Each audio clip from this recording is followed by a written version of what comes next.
Alors si vous me dites escalier ou ascenseur, je dirais en vrai ascenseur. Je suis flemmarde, c'est terrible. Et en fait, chez moi, j'ai un escalier. J'ai toujours l'impression que je fais déjà beaucoup de sport, ce qui est faux, hein, parce que j'ai pris le podomètre là pour voir. Et en fait, je fais même pas 1 kilomètre. Hein. Mais voilà. Mais en fait, en vrai, plutôt ascenseur. C'est moche. Gélatineux ou pas gélatineux?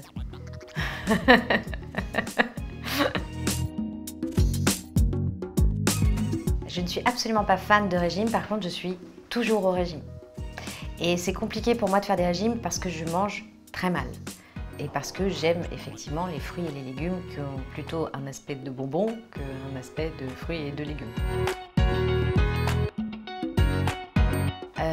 Ma principale addiction, c'est le sucre. Donc c'est par phase. Donc on a la phase chocolat. Ensuite, quand on s'est vraiment bien écœuré en chocolat, on est plutôt sur une phase bonbon. Et puis alors après, tout d'un coup, il y a la chips. Alors là, pourquoi la chips arrive? Mais je pense qu'en fait, la chips est sucrée. Ça, il faut le dire. Pas au goût, mais je suis sûre qu'elle a tout du bonbon. J'ai beaucoup de tocs. Je suis très maniaque. À un point qui est compliqué pour mes enfants. Bah déjà, mon fils qui a 2 ans range. C'est-à-dire que déjà, bon, je pense que vraiment on peut se dire qu'il y a vraiment un problème. Mais c'est-à-dire que si moi, si c'est pas rangé, je peux pas réfléchir, je peux rien faire d'autre. C'est-à-dire que ma journée ne peut pas commencer si c'est pas rangé, quoi. Voilà. Donc je pense que ça, c'est un vrai toc. Peut-être ça, c'est psychiatrique.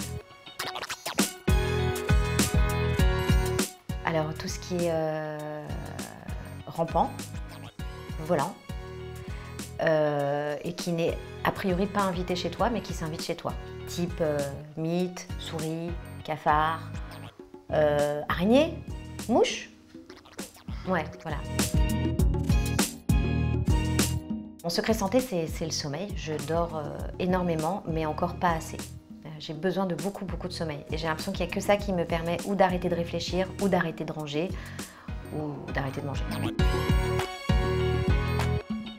Quand j'ai perdu ma voix, alors c'était ni une maladie, alors c'était une blessure, hein, c'est quand j'ai fait une hypotonie des cordes vocales, c'est-à-dire que les cordes vocales tout d'un coup se raidissent, deviennent très grosses et du coup ne peuvent plus vibrer. Et ça m'est arrivé sur scène pendant le Comme vous Tour en 2005 et 3e titre, plus rien. Et voilà, et ça a duré un petit bout de temps avant de la récupérer et ce concert a été très long. Très long parce que du coup, du moment où on monte sur scène, en fait, les billets ne sont pas remboursés. Donc je savais que si je quittais la scène, les gens auraient vu 1 titre et demi, puis c'était fini. Et en fait, c'était assez incroyable parce que du coup, certaines personnes sont montées sur scène, ont chanté les chansons, mes musiciens ont chanté. Et en fait, moi, j'étais juste là, j'ai fait comme ça. Et en sortant de scène, je me suis dit, en fait, c'était la dernière fois que je chantais, parce que vraiment, il n'y avait plus rien. Très souvent, mes voisins qui font des teufs. Ça, je pourrais les flinguer.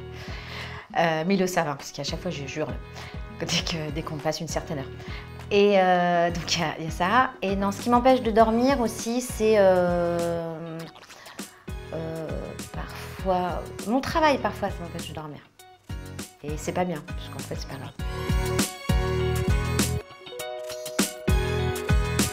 Si on trouvait la pilule de l'immortalité, est-ce que je la prendrais? Non. Non, je pense qu'on vit fort parce qu'on sait qu'il y a une fin.